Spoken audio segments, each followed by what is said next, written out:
Hello, everyone, and welcome back to the gospel. Today I want to actually change all of my flooring with stone and hopefully finish my roof. But I do not have any more oak, so I'm gonna wait for.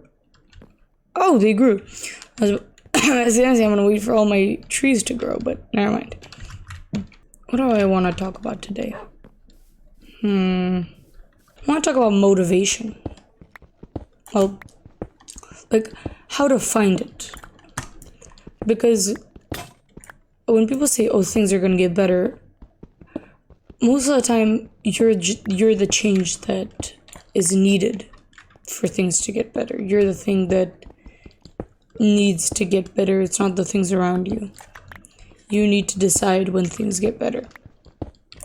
So I want to talk about motivation and how to find it to make those better things come. I genuinely believe that everything is dependent on us because we live our life and only we can live our life. No one else is living it. No one else is stuck with you. I remember when I was in the 4th grade, I was taking 9th grade classes with my sister.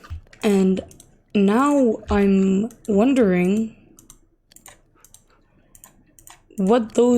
I can burn coal. What the people that were not in those classes were doing. My friends that were in my 4th grade class, what were they doing without me? But then I remember that they weren't experiencing the same thing I was experiencing, right? They weren't in that 9th grade class and they weren't learning those things, and they never did even when they became 9th grade because the curriculum changed. So I'm the only one that got to experience that. Nobody around me got to experience it the way that I did. And so motivation comes from being stuck. At least that's the way I see it. If you're stuck and you don't want to be stuck, you'll actually do something about it. And maybe in the meantime, you'll feel stuck for a long time. But when you finally get that energy, you just feel like you're unstoppable. So don't wait for the motivation. It's my honest to God advice. Don't wait for it. If you wait for it, it'll never come. If you actively seek it, it will. But if you just wait around, you're not a Disney princess. It's not coming. You have to make it. So the way you make it is important. You have to make it in a sustainable way, a way that you can continue making it. For example, I really didn't have broke my legs. Didn't really have motivation to film and edit and do all that stuff in the beginning, before I started. But when I started, it was easier. So the first step is always the hardest. It's always the most draining, I'd say. Why do I keep breaking my legs, dude? I want to tell you that the first step is always the hardest. You always have to take it alone. There's no way around it. There's absolutely no way you can just decide not to go through with it. You have to do it. And you have to do it alone. Once you do that first step alone, everything just becomes so much easier. You feel lighter in some way. I can say that from personal experience. Unlike some things I've talked about, I can absolutely guarantee that it will be hard, yes, but the first step is the scariest and the most demanding. After you do it, after you take the first step, it's like walking. You just keep going. Just continue walking. It's a rhythm. You catch a rhythm and you just can't stop. I'm glad I changed my floor. This looks quite nice. Woo! Hear so many people tell me, like, I want it to get better, but it's not getting better. Like, I want it to. I'm trying to make it better, but it's not working. And the thing I have to say then is it's waiting for you. Like, you can't rush it. It makes things harder if you try to rush it. If you try to go, ooh, if you try to go full on in when it's not its time. Like, it's like making cookies or baked goods. I'm not really that knowledgeable on baked goods. I don't know why I'm using this as an analogy, but if you don't let them sit for a while, ooh, it's raining. If you don't let them sit for a while, it'll come out bad. Like, maybe you're doing it too quickly. Maybe it needs time to rise and to understand what's happening. Eventually, all things kind of solve themselves. I know that sounds very, very, very stupid, but it's true. And I have a very sad fact about that. It solves itself not because you mature or you grow, but because you forget.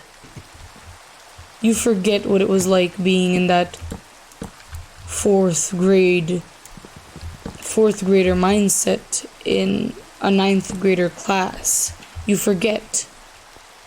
You forget the person you were and the people you have been. It's okay to forget. It's okay not to drag all the people you've ever been with you. Forgetting is a part of healing. It's not the end all be all, but it makes things easier. And I always hated the hard truth that it ends when I forget. I hated it. I hated it so much, because why do I have to forget? It's not fair, right? Why can't I just keep what I have and hold on to it? Hold on to the memories and the trauma and all the beautiful and hard things. And you can't hold on.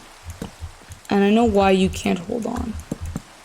Well, for me, I can't hold on for specific reasons. For you, it'll be a different reason. There's always a reason why you can't hold on. Maybe it's not serving in your greater happiness. Maybe it's holding you back from something much greater. There's always a reason. Nothing's ever pointless. That's a truth I enjoy sitting in. I like thinking about and staying with it, if that makes sense. Sometimes we make things harder for ourselves because we think that it being easy is somehow not good enough. Easy things can also be very fulfilling. Not everything in life has to be hard. Not everything in life has to be torture for you to come out as a better person. I know I had another one. I guess I didn't. Finding yourself after being someone else for so long is devastating. It's very, very hard. And I get that. I genuinely understand why people struggle so much with newfound identities. We're not yet ready to accept that there is something better out there. Some people just want to stay sad. And I know that sounds stupid, like who would want to be sad, but some people genuinely think that being sad is the only way to be. Maybe because that's the only thing they've ever experienced, or because they're not used to anything else, or because they just like the attention they get from their own misery. Some people, not all people, genuinely enjoy being miserable. And you can't stop them. You can't tell them, hey, that's not good, man. I care about you and I want you to be better. You can't tell them that. Because they're not ready. Their time isn't now. You can't force it on them. You can't give it to them out of nowhere. You just can't. You have to make sure they're ready. And most of the time, they're not. And that's okay. You're not responsible for anyone but yourself. You're not responsible for the people who aren't ready to accept that they might be the problem, that the people around them might be the problem, that their friends and family, the people they surround themselves with daily, might be the problem. They're not ready. It's not your fault that they're not ready. Breaking free from the cycle doesn't make you a bad person. It just makes you human. It makes you something that not a lot of people can be. Because not a lot of people want to be it. Not a lot of people want to see the faults in themselves. I have people that have told me, but I always see my flaws and I see nothing but my flaws. Then that's worse. It's somehow better to be oblivious about how terrible you are than to always suffer knowing that you suck. Yeah, it sucks. It absolutely stinks being smart and understanding yourself and others better than they will ever understand you. But that's kinda not up to you. You weren't given this life and body because it'd be easier. You were given it because this is what was necessary. Ow. Dude. Bruh. Why? I can't explain motivation. In my opinion, it's not something you create. It's something you find. To me, inspiration and motivation and all the Asians, not Asians, all come spontaneously. But it's when they last is when it matters. When after the 3 a.m. high of I need to clean my room, you wake up and you sit there and you're like, I'm proud of myself. I cleaned my room. I did so many good things. I am somehow feeling better.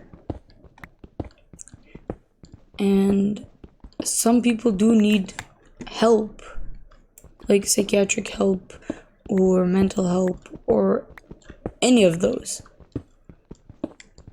But again, the first step is yours. You have to choose that you need help and go there. I don't trust that little dirt patch. Motivation to me just springs up. Like, when I wake up, I sit there and I'm like, today's gonna be a good day. And if it's a bad day, then I don't blame myself. Because I can't really control it, can I? It's not up to me whether it's a good day or not. I can just choose to make it a good day. And if I try my darndest to make it a good day, and somehow it still sucks, then I can be a little mad at the world. I think before you find the right motivation, you have to let go of everything else. All those people that are just kind of like holding on to you, and not in a good way. Like, you can feel that they're not holding you because they like holding you. They're holding you because they need your energy. They need something out of you. Once you let go of everyone and you truly feel the loneliest you've ever been, I think that's when people actually find the motivation to be better. Being alone is part of being a person, but being lonely just kind of sucks. You gotta learn to love being by yourself. There's so many ways to do that. And I don't like that people just kind of get stuck in a rhythm that they've created for themselves and then decide that, oh, there's nothing out there. This is what I've been doing for so long that I just have to keep doing this. And you don't. No one does. It's not your fault you're feeling stuck. But it will be your fault if you don't want to get unstuck. If you're doing something for too long and you don't feel any progress, maybe it's time to move on. Maybe it's just time to do something else. I don't know, if it doesn't fulfill you the way you think it should, and it only makes you feel like crap, you need to try something new. You need to stop stagnating. I finished my roof. Well, not quite. I still need to add something. Like possibly windows, and even more possibly walls. Maybe I should put my storage in the attic. That could be nice. I don't want to sound stupid and tell you that it'll come to you just out of nowhere, but it probably will. You can't force things like this. You can't just say, you know what, I'm gonna feel motivated today. That's not how it works. You can't just say, oh yeah, today's gonna be better. You have to actively make it better. Like, I've taken up cooking and writing and stuff that I genuinely think will help me eventually. Am I making floating blocks? Yes, I am making floating blocks, but do I care? No. When you only say you're gonna make things better and you don't actively work towards it, you're just making yourself sad. And if you can't make it better, for example, it's out of your control, why worry about it? Why? If there's nothing you could possibly do to make it better, there's no reason for you to stress yourself over it. When you decide that things get better is when things start to get better. And deciding isn't saying you want it to get better, it's working towards it. The motivation will follow. You just have to... I hate that. Never mind. You just have to decide that what you want is achievable. What you want is possible. You can have it. Makes things a lot easier when you believe in yourself. Let's finish this house once and for all. Maybe I will stop liking the yellow and I'll change it. Who knows? I need one white one here, and I need... Are you kidding? Cool. Windows done. Wait, I should probably put some torches up here. Well, one torch, because I don't have the patience anymore. And my garden. And then next time, I'm just gonna be settling in. Hey, everything's done. Well, almost everything. They're slow growers. So, thank you for joining me on today's gospel. I love my house, even though I can barely see it. Goodbye.